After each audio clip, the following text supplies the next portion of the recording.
Sabotsy fafolo ny volana Desambra taona 2024 manolotra ny Araba tompoko lahy sy tompoko vavy ho antsika rehetra izay manaraka ny fahitalavitry ny MBS amin'ity riva ity. Tonga sondraina ho atao anatin'ny fotoana ny fampahalalam-baovao koa dia manasana ampanajana sy ampitiavana rahan-tenako anaraka izany hatramin'ny farany. Entiko any Fianaratsoa avy hatrany ianao atao anatin'ity fiarahana ity. Mila mirahina isika hanavotana ny firenena hoy ny filoha nasionaly ny antoko-tiky Madagasikara Marc Ravalomanana tany Fianaratsoa tamin'ity androany ity.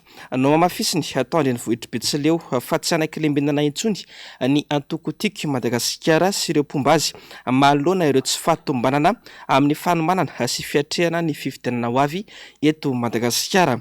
Nafana araka izany ny fandraisan'ny voaka ny Fianaratsoa sy ny mpikatroka ny antoko-tia Mahazy tany antoerana no mariana tany Fianaratsoa ihany koa moa ny faharoapolo taona nijoroany antoko-tiako Madagasikara. Njavandre Mahefa sy Mateo Prince. Toy izao hitantsika amin'ny sary izao ny fandraisan'ny vahoaka ny Fianaratsoa sy ireo mpikatroka tia eto antoerana ny filoha teo aloha Marc Ravalomanana tamin'ity androany ity. Nafana ny fandraisana ary naoraka ny teny Analambe raha vao nahita ity filoha na vita be teto amin'ny firenena ity.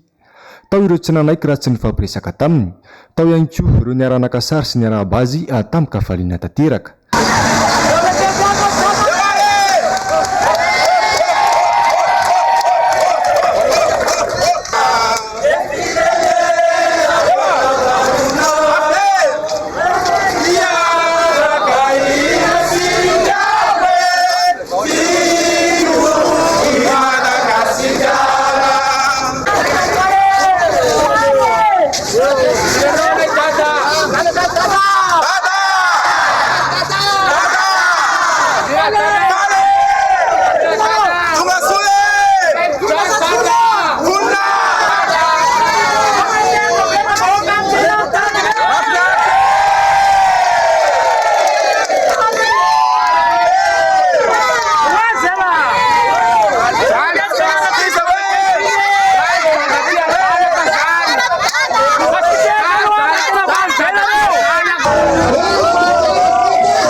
Mazava ny afatra nataon'ny filoha Marc Ravalomanana nandritra ny tafa nataony tamin'ireo mpikatroka tia marobe teto Fianaratsoa.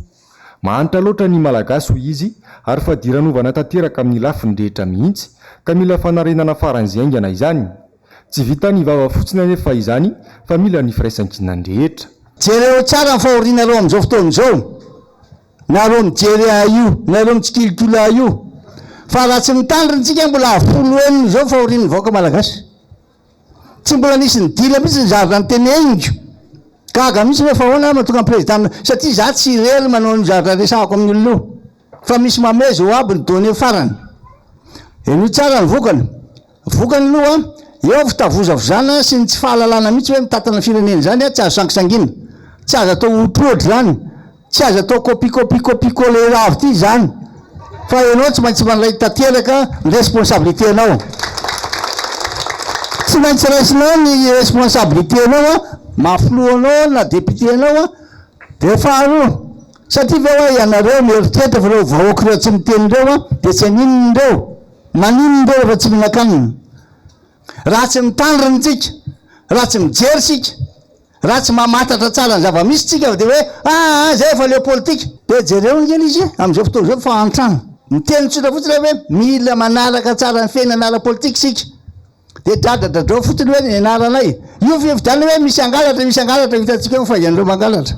Fa raha tena saha tsara malagasy hoe voalohany indrindra mahasahanareo tsy hijaly fa dira novon'ohatra zao tsony zahay. Fa te hiala amin'ity fahasairana amin'ity aza mieritreritra nareo fa hoe maika anao président tsy maika tena milaza koa anefany fa manana vahaolana tanteraka analala an'izao vahoaka zao n'izao fahantrana mahazo azy io. Tena mahonena. Tena mahonena mampalahelo. Firaisan-kinatsika rehetra tsy hanavahana foko, tsy hanavahana firazana io, tsy hanavahana politika fa tokony rahina tsara daholo aloha hoe te hiala amin'izao fahasairana an'izao hoe atrainy ny anaovantsika azy. ny tena zavatra maika tena maika ataontsika zany ny firaisakiny tsy mifanaratsy mihitsiny na mifanenjika. Nanamafy ny fanambarana efa nataony momba ny tsy fahatomombanana maro eo amin'ny lafin'ny fikarakarana ny fifidianana amin'izao fotoana izao ihany koa ny Filomary Karavalomanana. Nambarany fa mila mailo isika amin'ny fangalaram-bato sy ny osoka maro samihafa mety atao ny fitondrana. Tsika avy amin'ny taona iny anao fifidianana sa tsy anao fifidianana araka voalazany lalam-pandrenina sy ny lalàna velona misy eto amin'ity firenena ity. Zay ny fanontaniana petraka. Raha ohatra tsika anao fifidianana manaiky nareo hoe misy fifidianana 2023 dia hanaja tsara ny constitution sy ny lalàna velona misy tsika. Noho izany maninona hatramin'izao ny senia zay mikirakira sy mandamina ny fifidianana zay ho atao.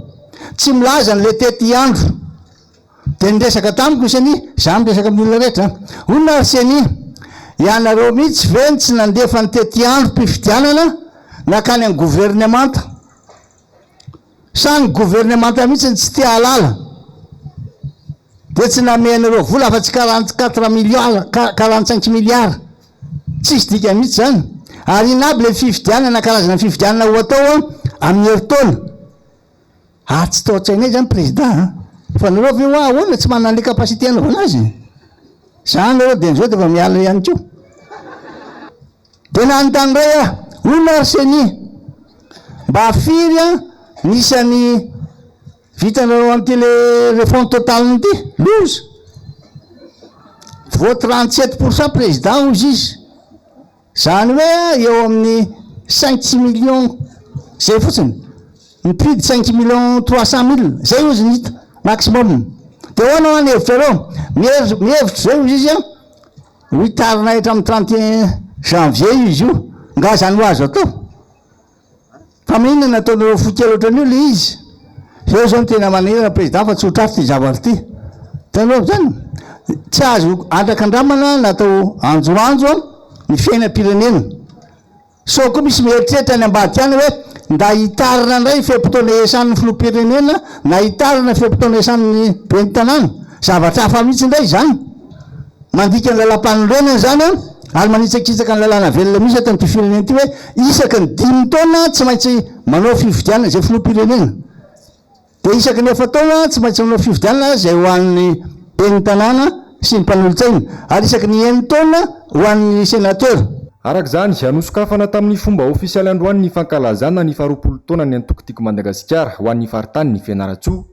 Natomboka tamin'ny fitompivavahana fohy ny fankalazana ary toy ny efa natao tany amin'ny faritra hafa dia nisy ny fampirantinan-tsary ireo zava-bita ny Filomary Karavalomanana ary ny antoko-timma nandritra izay 20 taona ny joron'ny antoko izay. Ny Filomary Karavalomanana sy ny politika timma mihitsy ny lantsakatsehatra nampahafantatra ireo tanora marobe teto Fianaratsoa ireo zava-bita ny Filomary Karavalomanana. Feno dia feno moa ny fandaharam-potoana ny Filomary Karavalomanana ny Fianaratsoa any satria tsy ny andrela farangadona tany Fianaratsoa androany maraina ny Filomary Karavalomanana nanatrika ny fankalazana sy fanokafana ny 20 taona ny antoko-timma iny dia androany hariva tsy ny andrela dia efa ny fahaiza-mitarika eo amin'ny lafin'ny ara-politika sy ny mahazava-dehibe ny fandraisana anjaran'ny kristianina eo amin'ny fiainam-pirenena izay no nampianarina sy ny fampizarany Filomary Karavalomanana tamin'ireo kristianina atao amin'ny FJKM Antanandolo fitiavana androany hariva ho arahintsika eto ihany ny antsipiriany mikasika izay vaovao izay rehefa tonga eto am-pelantanana ny horonan-tsary mirakitra izany. Eto Antananarivo kosa iverina eto isika dia nandrokatroka androany no nametrahana ilay vato fototra ho an'ilay tetikasa lalambe mikodana na ny autoroute izay napetraka tetsy talata vonondry matsiaro voafitaka ny fanjakana ny ponina ao amin'ny fokotany Anovobe ao anatin'ny commune ny talata vonondry. Tanina fianakaviana 50 no voakasika ity tetikasa ity hatreto anefa dia tsy mbola misy resaka mihitsy ny fanorenana azy ireo araka ny fanazavan'ireo ponina dia mifindra isaky ny mihetsika ilay tany izay lazaina fa voakasika ka lasa tany maro fivelomana avokoa notrongisina amin'izao fotoana izao. Germain Menjanary manora Andriambalala. Tampotaneto no nolazaina anay tanimbary sy tany lemaka notrongisin'ny fanjakany rehefa natomboka ilay asa io no nambaran'ireo ponina ato amin'ny fokotany Anovobe isan'ny voakasiky ny lalambe mikodana na ny voarapida vao nametrahana vato fototra ny 7 ny volana Desambra lasa teo. tsy tanimbary no nanaovanay soni fa tanety ho hiatrany ireo mponina. De tany atapitendromboatra tany izy io no nampahafantarina hoe any zany ny lalana andahanany tamin'ny volana May io zany. No tonga amin'ny volana Août nisy fampahafantarana faharoa indray fa hoe tsy mandalo any indray izy zany fa aty Antsahaty indray izy zany de amin'izao fotoana zao manomboka zany le asa de tonga de nitambarina rehetrarehetra no sara manontolo zany ny totofana anaovana an'le autoroute zany. Tsy nisy fampahafantarana taty aminay Tatsaha fa to avy hatrany de tonga de nanomboka fotsiny ny asa. Nitambarina rehetrarehetra any zany no sara manontolo any zao tonga de lalana tsisy tambaro tsony any. Zany hoe efa manomboka mitrongy ato akaikely ato zany zao ry zareo tsy maintsy hikasika an'ity tsisy vary antenaina tsy mihitsy zany amin'ity. Le fiainanay zany mila mandeha zay mbola velona mihinan-kanina. Le kibo tsy mba lamosina ny tsinay tsy mba vaty le fianaran'ny mpianatra zany tokony tafita ambonimbony kokoa zahay aty fa na de ambanivohitra ara tia mianatra ny olona aty fa tsy de hoe hijanona ho bady foana. Fa manomboka mikitika tsisy vary antenaina efa voavoly io tambarika io hitotitra tsy ela zany zao izy io de veloma artina. Taniko zany azo misy partia etsy de aiza akoroa lehibe tena ny ain'ny fianakaviako mihitsy sakafo fa lasa lamina raha fampandrosoana mohitsy tsisy problema fa atao tearombo ririnina le fiainana. Nareo mpitondra fanjakana rehetrarehetra samimba mijery ny etaentanay vahoaka tambanivohitra satria totrika no avy ny taranakay. Zahay izao zao ny efa mpandova ao amin'ny taranaka 5 de ho aiza ny zanakay zany satria zanakay mbola kely mbola classe de primaire ny zanakay mandrapatonga zany efa tsisy tambarotsony ny zanakay. Zao na ny omby sy ny sarety ary tsy maintsy amidy satria tsisy ilaina ny rentsony tsisy marina ve zany vahoaka tsy maintsy amidy amatsina ny ty fahavaratra miditra zao décembre zao jusqu'à février zao ny fambolena totovana ny vary efa 3 zao ny kilao vary. Inona zany ny hoaninay mandritra ty fahavara be ty hoaiza zao zany zay de efa manomboka manangona hoe inona ny hoaninay raha tonga ny olona mampakatra vary amin'ny fararano afaka efa bolana zay inana inona. Ny fanarahana de hoe ny fahinon'ny vahoaka ty de hoe any atapitendrombohitra zavatra io no atao efa mivadika foana le zavatra farany de amin'ny toerana ambolena sy aty amin'ny tambarim-bahoaka no ny fatraran'le izy fa mivadika amin'ny fanekenana zareo. Ao ambany eo zany zao misy tranona mpanankarena tafiditra tao anatin'le lalana. Tamin'ny voalohany le piquet tafiditra le trano. Asa raha hoe tonga tany ampotsofon'le tompon'le tany anga le hoe tafiditra ny tranonareo afaka ndray andro. Sa tsy ndray andro akory mikisaka izy nakary ary amin'le tanin'olona. Ty zany zao ketsa ny olona zao nanana eritreritra le tompony ty tany ty hoe mbola afaka no hijinja vary amin'ity taona ty kanefa raha tompony nakany le izy de nyzarainy zareo sady lasa misy makaty zany hoe tototra zany zao ty tambary ty ary tsisy zavatra azo atao amin'ity tsony fa tonga de voy io ketsa io tototra. Tsy mbola nisy ny fifanarahana mazava amin'ny fanonerana ny tanin'izy ireo nilaza iretim-poniny fa nanany tena azo fandraisam-pitenenana nandritra ny fametrana ny vaty fototra iny saingy tsy navela iteny hoy nambaran'izy ireo. Miankina amin'ny antota-taratasy fanamarinana fa azy ireny tandry no azahoany ny fanjakana malome ny fanonerana. Tsy ny rehetra nefa no manana antota-taratasy ara-dalàna iaraha malala fa aty ambanivohitra efa ampolo taonany maro izy ireo no nanajary sy ny velona teo. Misy aza efa taranaka 5 no monina eto nambara tamin'ireo mponina moa tamin'ny heriny androandry fa ho amoraina ho azy ireo ny fikarakarana ny antota-taratasy taniny eny amin'ny biro-panjakana.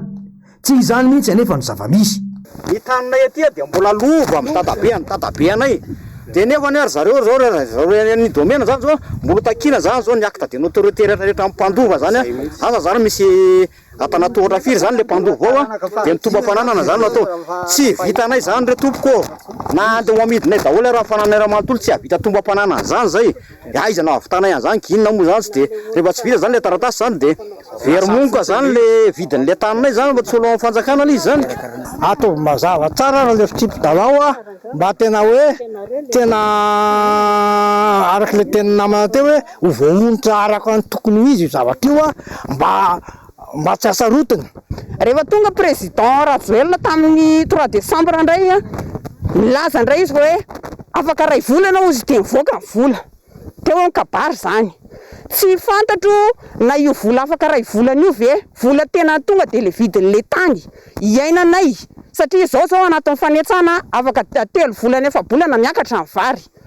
Mahavonjy anay ve zany zavatra zany raha hoe afaka ray volana ivoaka le vola. Tokony efa fatany voalohany eny zany zao io numéro an'ireo tany zay lalovany io izy miara-miasa amin'ny domaine izy ao anatina fitondrana izy tokony afantatra an'izany izy hoe reto numéro tany rehetrarehetra dia voakasika an'io dia ampanatsoina fotsiny zany ny olona mpandovan'ireo dia tsotra kely hoe ino lefa ino ny trajet dia ino dia toa dia hitanao hoe mandalo eto aminao io tany io dia nifiry numéro an'io dia jereo any amin'le sary tany fotsiny avy eo. Fa l'izy manko hoe afindra ara-le teny rahalahy tato afindrafindra zareo le piqué ohatra mbola tsura mihitsy ve zany zareo amin'le lalana hoe mbola tsapatsapa fotsiny zany le zavatra atao hoe tokony hoadovarotra atao amin'ny commune raha ohatra hoe tena tokony ho izy i président tonga taty izy zany zao tokony hoe ny fampiresaka mivatana aminay mihitsy hoe ohatra zao ny vidin'ny tany omenareo tompon'ny tany nefa moa tsisy resaka an'izany fa dia ohatra fampatarana fotsiny zay moa zany mijoro teo jortery zany zay zao dia mialatsiny misy député zany tonga teo zany moa avy any Antananarivo nitaona olona nakatikatra raha ataony koa teny hoe tamin'ny fanokafana teo zavatra olona tsy avy aty ny akabetsahany fa olona nitaomany tomobile avy any ivelany avy any tonga teo le député anankiray dia ozy le député anankiray misakisana reo rehefa tsy hitehaka mitemy président moa zany dia tsy mitehaka le olona dia misakisana reo rehefa tsy hitehaka fa mba inareo hitehefa anay dia zay moa zany nanambara hoe zay ny tompo tanàny ka nareo izy tsy mitehakako na tompo tanàna ary nareo. Fianakaviana 50% no voakasiky ny fahapoteam-piainana noho ny fanotofana ny tanimbarin'izy ireo.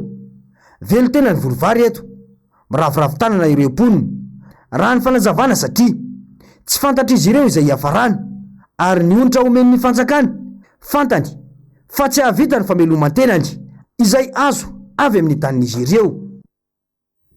Toy izay vaovao izay hatrany sy adahina mafy ny famotsim-bola mpanjakana mahakasika indrindra ny asa fanamboarana ilay lalambe mikodana ampifandraina Antananarivo sy Toamasina hoy ny filohan'ny vondrona parlementaire TIM tamin'ity androany ity. Manoloana izany dia miantso ny Bianco sy ny PAC hijery akaiky ity raharaha ity nisy ny mbavambahoaka fitra Ramzafolona. Ankoatr'izay raha n'izany zava-misy tena toerana ny solon-tena ny mpanao gazety ny MBS dia tsy ahitana ireo fitaovana sy fiara manao lalana any an-toerana. Tsy dia mbola misy inona firy anaty efa herinandro aza izay no nametrahana ilay vady fototra. Germain Menjanary sy Manora Andriamalala. Ity fiarabe mpitrongy tany tokana ity no any miasa ety amin'ny fiaingan'ny fanamboarana lalambe mikodana ety taratany volonondry. Tsy misy ny hatrano hipetrahany ireo mpiasa sy izay anatobiana ireo fitaovana. Tanimbarin'olona misy ketsa maitso no totofana aloha hatreto. Mampametra pantaniana ny fomba fiasa hoy ny solom-bavambahoaka fetra Ramzafolona filohan'ny vondrona parlementaire TIM raha nijery zava-misy teny an-toerana androany. Tsy tahaka izao ny fomba fiasa rehefa anao tetikasa toy izao hoy ny fanazavany. Mamofopofona fitaka, mamofopofona fandrendrehana saim-bahoaka ary toy ny sanatry ny vavany iahan'ireo vahoaka ireo dia hiala maina zareo fa alain'ny fanjakana fotsiny amin'izao ny taniny tsy misy fanonerana tsy misy ninina. Raha anakety izahay nijery tetỳ toerana raha zany chantier goavana toy izany tokony misy le atao hoe base vie, tokony misy le atao hoe installation de chantier, zany hoe misy birao ao misy trano fipetrahan'ny mpiasa na ny cadre na ny mpiasa tsotra, misy engin maromaro, tokony misy camion, tokony misy niveleuse ao, tokony misy engin isatsokajiny, tsy misy an'izany ety na anankiray aza, tsy misy bulldozer anankiray. Zay ny tokana hitana ety. Miantso ny Bianco sy ny PAC ny filohan'ny vondrona parlementaire TIM mba hanao fanadiadiana mahakasika ny famoaham-bola amin'ity tetikasa ity. No mafisy ny mantsy fa mamofopofona famotsim-bola ny asa fanamboarana. Aiza ho aiza le 300 milliards ariary voasoratra tao amin'ny lalàna amin'ny feno teti-borana sy mpanitsiana tamin'ny taona 2024 efa nampiasaina ve izany? Misy apahana efa nampiasaina ve? Natao inona? Raha izay manahoana mahakasika an'ilay 100 milliards ariary izay nampidirina tao anatin'ny LFI marina mbola tsy nahazo ny fankatoavany ny fitsarana avim-bandalam-panorenana. Atao inona tao izany volo izany? Ahoana ilay 200 millions de dollars izay indramitsika tany amin'ny Afri Eximbank izay mbola tsy nandalo fankatoavana akory na ratification tao amin'ny antenera-pirenena. Maro be ny zavatra tsy mazava na ny fanomezana izany tolotrasa izany. Misy ve ny antso nisy ny apely d'offre natao hoe nanomezana n'izany orinasa egyptianina manatanteraka ny oasy io ohatrinona marina ny tena vola ilaina amin'ny fanatanterahana zany ny apahandray tokony anjara ny fitondrana sy ny fanjakana malagasy ohatrinona marina misy ahoana ny fomba ahitana n'izany vola zany tsy misy ho an'ny resaka ato fa de ohatrany hoe hevitra taingina hevitra taitaitra dia sahiran-tsaina ny voaka efa nojereny teny toerana izany hoe tanimbarin'olona efa tonga dia nanaovana tery vaimanta fotsiny araka ny tekito fa mbola tsy nisy ny fifanarahana akory amin'ny fanomerana azy tsy tokony hanomboka nefa zany raha tsy efa nisy ny resaka karazana contrat na convention ny fanarahana tamin'ireo fokon'olona zay voakasika izany tsy misakana fampandrosoana ny antokotiko i Madagasikara ary isan'ireo lahara-pahamena tamin'ny fitondrana ny filoha Marc Ravalomanana ny fanamboaran-dalana ilaina nefa ny fanaovana ny asa ao anatin'ny mangarahara sy ny fanatanterahana ny asa ho tena tombontsom-bahoaka. Ny fo tamin'ny torimasony ary nampiantso mpanao gazety teo Antaninarenina androany ny vovonana Gasileo manohana ny fitsipapitokisana nataon'ny solombavam-bahoaka ity vovonana ity ho azy ireo ihany koa ny filoha mihitsy no tokony nesorina teo amin'ny toerany. Jessica Miray, Tokaramarolahy. Manohana tamteraka ny fiasikana ataon'ny solombavam-bahoaka ny vovonana Gasileo saingo azy ireo ny filoha mihitsy no tokony nesorina amin'ny toerany fa efa maro loatra ny tsy fanarahan-dalana vitany. Rehefa misy ny firaisakinan'ny ny ao amin'ny Assemblée nationale tokony makany amin'ny fanesorana ilay filoha no natao. Ankehitriny anefa mbola miamitombo ihany ny fandikadalana ataon'ilay filoha araky ny fahenoantsika benibeny fa misy fiaonana zay tsy tokony atao ny anjom-padakana roa samihafa nefa tateraky n'ilay filoha zay zavatra zany araka ny feo mandeha ka aminay atao vovonana Gasileo de tsotra ny vahaolana aza vezivezy rehefa mahina ny anareo amin'ny Assemblée nationale fa ny fampiarana ny lalàna fanaovana firaisakina amin'ny tena izy dia ny tokony ho fanesorana n'ilay filoha zay no vahaolana hitanay atao vovonana Gasileo. Manohana tanteraka ny filohan'ny antenimera ampirenena ihany koa ny vovonana Gasileo ary manameloka ny fanenjehana atao azy. Ahoana kosa moa andreo mato filoha eray aman-denibenay ohatran'ireo hoe asisianao romo adikako amin'ny teny gasy ofisialy asisianao romo asisiana fiteny magnino raha mba mifagnaja ataranareo samy président ny institution anao avy teo présidence izy avy teo président n'Assemblée nationale mba mifagnatona aloha mba hoe avia hoe any amin'ny bureau mba mifampiresaka ny olo samy beny amin'ny taona fotsiny ary manameloka tanteraka zany zay amin'ny fiesika nataon'ny président république zay sy magnaza anay sy magnaza ny tsy amin'ny maha président ny Assemblée nationale raha zay atao fa amin'ny maha présidente ny zanaky ny fahatan'ny fédération. Efa miroso amin'ny fandrafetana paikady vaovao amin'izao ity vovonana ity taoriny tsy fahenoana azy ireo nandritra ny fotoana maharitra. Koa ankehitriny mipetraka amin'ireny vohim-paritany ny Gasileo mipetraka amin'ireny vohim-paritany ny vahoaka malagasy leo sy tofoka amin'ny ady raha politika ataon'izao fitondrana misy izao ka manamafy izahay mitafitra amin'ny vahoaka hoe lasa manao vazaha-mody miady ny eo anivon'ny solombava-bahoaka sy ny primature ave. Manamafy ihany koa araka izany vovonana Gasileo fa tsy anaiky no mety isina teteza mita indray. Miantso kosa ny amin'ny tokony isina dinika dadabatra boribory anitsina ilana ny fifidianana. Fanoamariana androany sy ny andro irasam-pirenena ho an'ny zon'olombelona raha ny tantara dia ny taona 2790 dia noraisina ho fanambarana tsotra ny fanarahan'ireo mpikambana atao amin'ny firenena mikambana izy ity 20 ireo firenena no niara-nanao sy ny fanambarana ny taona 2790 vao niantso ireo fikambanana iraisam-pirenena sy mpikambana rehetra teo anivon'ny firenena mikambana fa ny 10 Desambra no atokana ho andro maneran-tany ankalazana ny zon'olombelona. Misy dika teny hatrany amin'ny 500 ity zon'olombelona ity manerana izao tontolo izao. Sationany amin'izany zon'olombelona izany nizo anana fiainana manokana zo aneho hevitra zo ahazo avao zo arovana zo andray anjara amin'ny fiainam-pirenena zo isitraka nomerika sy teknôlôjia ny fampahalalam-bavao ary ny fifandraisana. io amin'izay lafim-baovao izay hatrany dia marisarisa ny olom-pirenena rehefa hitoroka fisolokiana amina tambajotra tserasera. Atao anatin'ny 2 volana nametrahana ny tetikasa Itaray dia 30 tamin'ireo olom-pirenena nanaovana ity vondrona tsy miankana ilotsera natao fanampiana ny malagasy ity. Fanampanazavana. Mitady ahazovana eto amintsika ny fisolokiana eny amin'ny tambajotra serasera. Manohitohina ny zo anabaka izany endrika fisolokiana amin'ny endrika maro ao amin'ny tambajotra serasera izay fampiasa ny malagasy. Tato anatin'ny 2 volana nisian'ny tetikasa Itaray dia olona 30 no nanatona ny ilotsera. Torohevitra fitoriana raha misy ny fisolokiana no antom-pisian'ny tetikasa. Dia mandray ny fitarainana, izay moa hoe itaray anazy zany hoe fitarainana amin'ny alalan'ny abaka zany na internet. Dia rehefa voaray io fitarainana io dia mampita izany any amin'ny mpisolo vava. Dia mpisolo vava indray avy eo no miona amin'ilay olona niaran'ilay tsy fanajanana zon'olombelona zany manoro azy hoe tokony toro venao ary amin'ny cybercriminalité ve tokony alehanao sa ary amin'ny parquet sa inona ny tokony manam-pahefana antononao zany. Zay rehetrarehetra zay dia omemepona tsy andoavam-bola. Fatatsika ihany moa fa zany manantona mpisolo vavy zany manahirana ihany amin'ny lafiny mety manana. Dia izay niezaka nataon'ny ilotsera zany hoe misy mpisolo vava maimaimpona afaka mandray an'ireo raharaha ireo dia mampita any amin'izay tokony antefany zany. Ny andraikitry ny olom-pirenena indray dia ny manana ny fahasahiana hitoroka satria hatreto avelantsika mandehandeha ihany fotsiny ireny zavatra ireny. Misy ny bloqué ve ny compte Facebook-nao dia tsy hitantsika loatra izay ataova dia manao compte hafa na dia na hoe miteny amin'ny namana fotsiny aza mampiasa ny compte io fotsiny. Nefa ireny fantatsika fa mety ampiasain'ny olon-kafa anaovana fisolokiana, ny anarana sy mombamomba antsika afaka ampiasain'ny olon-kafa anaovana asa ratsy.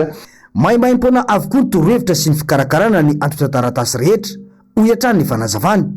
Ny olana nefa dia mbola betsaka no tsy samy toroka ny olom-pirenena raha misy ny trangana fisolokiana mahazo azy. Falana sy mpantsina tena neviny antermeran-dolona androany ny teti-bola mpanjakana 20 sy 2 teboka 3 no nitondran'izy ireo fanamarihana tamin'izany teo ny fampiakarana ny abalaina amin'ny fanafarana solika 20 isanjato manomboka ny volana janoary 20 sy 2 anton'ny fampiakarana ny alana amin'ny fahabangana 5 isanjato amin'ireo kompania solika izay tsy maintsy ofenoan'ny fanjakana aferana ho 12 isanjato ihany koa ny abalaina amin'ireo famoam-bokatra maro isan-karazany ankoatra ny vato sarobidy. Raisin'ny fanjakana an-tanana nitrosan'ny jirama ka tsy amidy amin'ny alalan'ny émission de bon de trésor intsony izany. Naverina eny anivon'ny antenimera-pirenena moa araka izany ny volavolan-dalàna mikasika ny teti-bola izay nasiany antenimera-dolona fanitsiana. Famitaraina ny mpivarotra zanakazo amin'izao fotoana izao zarara misy manjifa ny entan'izy ireo ny fitaovana ampiasaina nefa tsy mitsaha miakatra miantso fifampitsinjovana eo amin'ny samy malagasy ny mpivarokazo amin'izao fotoana izao. Fanadidina nataony Jessica Miray. Miaina anaty fahasairana tanteraka ny mpisehatra amin'ny fambolena sy fivarotana zanakazo. Tsy misy mividy intsony ny zanakazo amidiny izy ireo, na misy mividy aza dia ambany tsy mifanaraka amin'ny tokony ho izy, mamomantoka mihitsy aza. Nanampitrotraka ihany koa valanaretina Covid-19. Misy tamin'ny mpiasa ny voateriny hoe sorony ka tsy tafaveriny intsony hatramin'izao. Tanao amin'ity fahasahiranana amin'ny vidim-piainana amin'ny sondrotra daholo ny sakafo, ny fianaran'ny ankizy, ny rehetrarehetra. Dia ity zany lasa légué any amin'ny deuxième plan eo amin'ny priorisation an'isa tokantrano. Dia raha tsy matsinjo an'izay izay mpivarotra zanakazo tsy malafo mihitsy zany. Dia izay no hoe sady mba fanetanana ihany koa antsika malagasy, mba mifampitsindro zany fa tsy fanenjika foana. Fantatra hoe sarotra ny fiainana dia tsy maintsy mba hoe ahinan-kenanao, tsy maintsy ahinanao mihitsy zany mividy izay ahafahanao miaina sy ahafahan'ilay olona mividy. Tsy zany aloha ilay amin'ilay varotra vidy tena ambany be mihitsy izany ny fahafahan'ny olona mividy izao. Dia tsy maintsy manaraka ny onjan'izay izay mpivarotra zanakazo. Ankoatra ny tsy fisian'ny tsena nefa mamely mafy ihany koa ny aretina efa mila tsy ho voafehy mpamboly intsony indrindra ny mpamboly zanak'azy fihinam-bo. Fa misy fotoana zany mirongatra be le aretina, tsy hitanao tsony ahoana ny fehezana azy. Le fiovavan'ny toetrandro mihitsy no tena nitondra faisana be tamin'le aretina. Misy tena favorize be ny aretina le fiovan'ny toetrandro. Dia zao izy nefa tsy maninona, aba hoe azonao fehezina, fa tena tsy nahazo fehezina mihitsy. Zay zany ny problemnay tamin'ity famokarana an'ity. Antsoava arak'izany no ataon'ny mpivarotra sy mpisehatra amin'ny zanak'azo. Miantso ny firaisankina ny malagasy hanjifa ny vokatra izy ireo ary fampitsinjo eo amin'ny vidiny. Tsy mametraka teti-bola hiatrehana ny fety intsony ny akamaroan'ny isan-tokantrano malagasy amin'izao fotoana izao. Tsy ahafahana manao izany ny fahasaranana sy ny fiakaran'ny vidin'entana saika isan'andro. Ravorazafy-mahinina Mathieu Prince. Sarotra ny tombatomba na volapetraka hiatrehana ny fety sy fiakaran'ny vidin'entana amin'izao. Ny vary fotsiny niakatra 50 amin'ny 100 ariary isaky ny kilao, misy ireo efa 700 ariary ny iray kapoaka ary 300 ariary ny iray kilao. Ny menaka ihany koa mihoatra ny tombona nataon'ny fanjakana ny volana vitsilasa izay, manodidina ny 700 ariary ny litatry ny menaka mandry ary 907 ariary ny menaka madio, mihoatra ny 400 ariary kosa ny kilao ny siramamy. Tsy janona hatreo anefa ny vidin'entana hoy ny mpivarotra, eo ny fety fa eo ihany koa ny vanim-potoana ny maitsoahitra sy ny fampiakaran'ireo mpanjanjara ny vidin'entana. Vary zao miakatra, menaka, siramamy miakatra daholo. Dia tena tsy hainay mihitsy ny antony fa dia miakatrakatra matetika tsy mijanona ny entana. Miankina vola miditra androany fiatrehana ny ampitsy ny fety hoy ireo sendranay. Ny karaha misam-bolana raha teo tsy mahatody farany volana ho an'ny hafa, ireo mba manana fivarotana kely enjeny komunina renivohitra kanefa tsy omena toerana. Tena tsisy mihitsy zao izay ilay tsy afaka mivarotra zany tena anina ety mijoro sakafo isan'andro ila tsute ety fa manenjika ny municipal na mipetraka otrany misakafo fotsiny izy zao no afaka mijoro kely otr'izao izay. Tedavina anatin'izay zany mbola tena tsisy soritra amin'ilay fety mihitsy satria ny azo androany tena hohanina androany mihitsy raha malafo dia izay zao vao nalafo ray dia izay zao tsy maintsy hohanina ara-pitso na hohanina ara-rivo. Tena mbola tsisy teti-bola mihitsy loatra, tsy manam-bola ny olona mitady sakafo hohaniny ary mbola mety manahirana azy. Ny olona zao tsy vidiky, tsy manam-bola ny olona. Tanao zao zao mbola vao tsy nalafo. Tsisy otrona nefa io dia iainana dia soran'Andriamanitra. Manitra ambony arena ny voaka malagasy ho ny paitoekarena. Tsy faiza mitantan'ny mpitondra fa fanaovana ampihimamba ihany koa ny harem-pirenena no anton'izany. Amaranantsika ny vaovao amin'ity alina ity dia tsy misy fiafarany ny fepetra voaka ny fitondram-panjakana sinoa hiadiana indrindra amin'ny valanaretana COVID-19 any antoerana. Voaja avokoa ireo fepetra sakana rehetra ary manara-maso sy manampy akaiky ny mponina ny fitondram-panjakana sinoa mba tsy hisiany ny fahasaranana amin'izy ireo amin'ny fiatrehana ny aretina. Avotra Sondrabe sy Tahirinena. Fametrahana paikady ara-pitsaboana matipaika mampifangaro ny fahaiza manao sinoa sy tandrefana nono ray sy ny sinina andresena ny fiparitahan'ny Covid ao an-toerana. Toromarika roa navoaka ny tompona anaikitra sinoa hanampiana ireo mponina, indrindra fa ireo nahavita fitiliana ka vao marina fa mitondra ny Covid. Misitraka fitaovana sy fanafody maro ireo rehetra tratran'ny aretina, toy ireo manana tranga misy fahasarotana, ireo voa marina fa mitondra ny aretina. Ohatra amin'izany ny fahazona fitaovana fanaovana fitiliana. Tsy mila mandeha any amin'ny toeram-pitsaboana intsony ireo marary sy mila izany, fa ao an-trano ihany dia afaka mahafantatra ny fivoaran'ny aretina. Torak'izany ihany koa ireo fanafody rehetra entina hitsaboana ny aretina. Tsy maintsy mijanona ao an-trano ary mihiboka amin'ny toerana mitokana ireo voa marina fa mitondra ny aretina Covid mba hifezana ny fiparitahana ho hiatrany ny fepetra. Ireo fepetra ireo dia noraisina tao ren'ny fanamaivana ny fepetra hiadiana amin'ny Covid-19 ao an-toerana. Mirindra ary voahaja avokoa ireo lamina rehetra napetraky ny fanjakana sinoa. Manao arivava sy orona ny rehetra ary miaina toy ny andavanandrom-piainany ihany, na dia atahorana aza ny mety ho fiakaran'ny isan'ny olona mitondra ny aretina Covid ao Chine. Mialohan'ny sarahantsika amin'ity ariva ity dia ampatsahifika ianao fa takany mazatra dia ny fandarana ahoana marina arahin'ny fandarana Global News izay ny fandarana anankiroa arahinao avy hatrany aorian'izao fotoana ny fampalalam-baovao izao. Aorian'izay kosa ny horonan-tsary indray miseho fa mitondra lohateny Black Adam ary eo amin'ny rampitso alady kosa lady alina izany dia ny horonan-tsary mitondra lohateny Makerita izay no arahintsika eto amin'ny fahitalavitra ny MBS. Ny sampana fampalalam-baovao dia misaotra anao nanaraka ny vaovao hatramin'ny farany velogna tompoko.